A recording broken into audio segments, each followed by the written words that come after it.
Hi everyone, welcome back to the channel.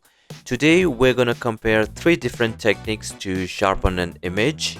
There are 1,000 different ways to work in Photoshop, and I can't tell you the one technique works better than the other one because it really depends on the image that you're working on. But please do watch till the end because the last technique that I'm going to show you is one of my favorite. A quick note, I got this image from pixels.com. If you're ever looking for free stock images or videos, then that is definitely the go-to website. When I got this image, the sharpness was really good, but for the purpose of this exercise, I added some blurriness. So without any further ado, let's switch to edit mode.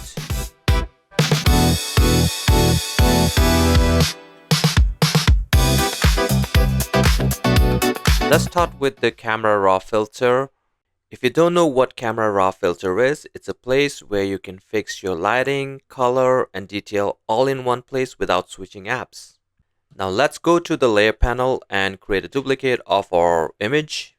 To do that, you can either drag and drop this layer here, or on your keyboard you can hit Command J on Mac, or if you're using Windows, that's Control J to duplicate.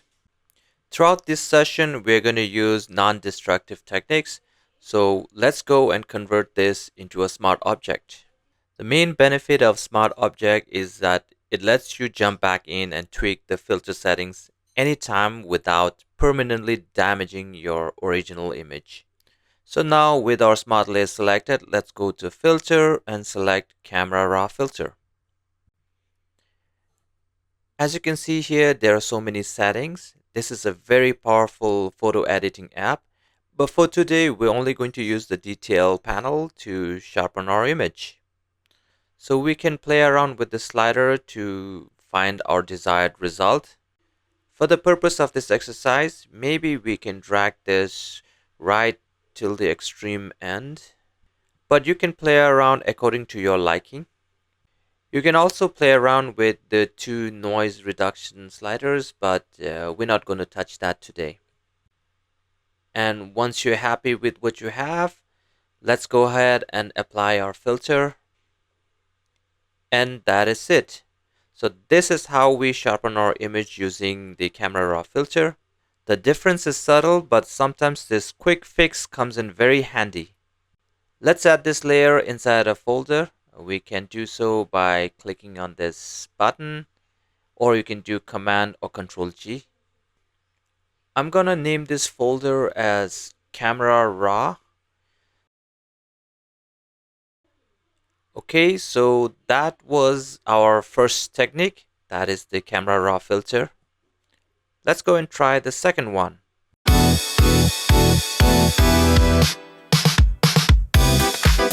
Our second technique of the day is the most commonly used high pass filter. Again, we're gonna duplicate our layer. This time we're gonna desaturate our image. Go to Image, Adjustment, and Desaturate. Or you can hold Command Shift U or Control Shift U. Let's right click and convert the layer to a smart object. Now let's go to Filter, Other, and High Pass.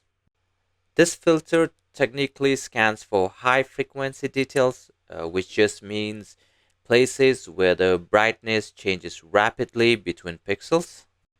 So it ignores the slow, gradual changes like smooth skin or shadows and turns them into 50% gray and locks onto the sudden jumps in contrast that define our edges.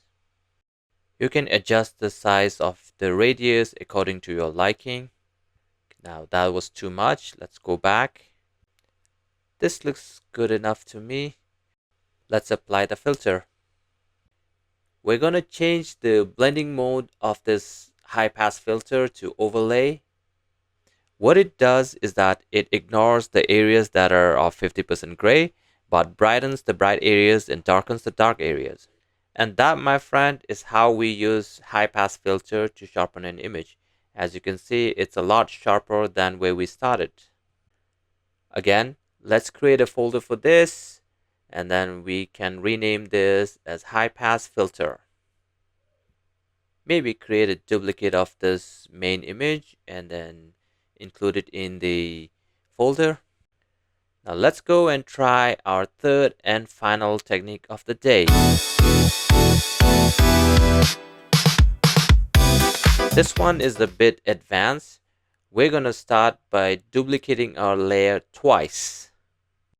To group the two new layers, hit Command or Control G on your keyboard. Expand the folder, select the top layer, and then we're going to convert this to a smart object. We now need to invert the layer. To do so, you can go to Image, Adjustment, and Invert. Or you can hit Command I or Control I.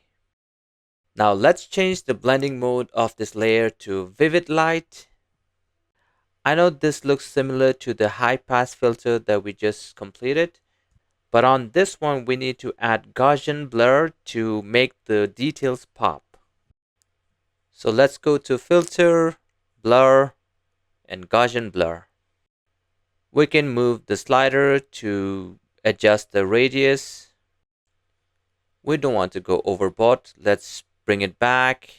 Again, adjust according to your liking and apply the changes. Okay, so let's rename this to maybe Inverted Blur. We're going to change the blending mode of this folder. So to do so, let's go there and then change it to Overlay. So good thing about Smart Object is it's a non-destructive edit. So that way we can actually go back and adjust the radius size according to our liking. Let's try 11. No, maybe go down a bit.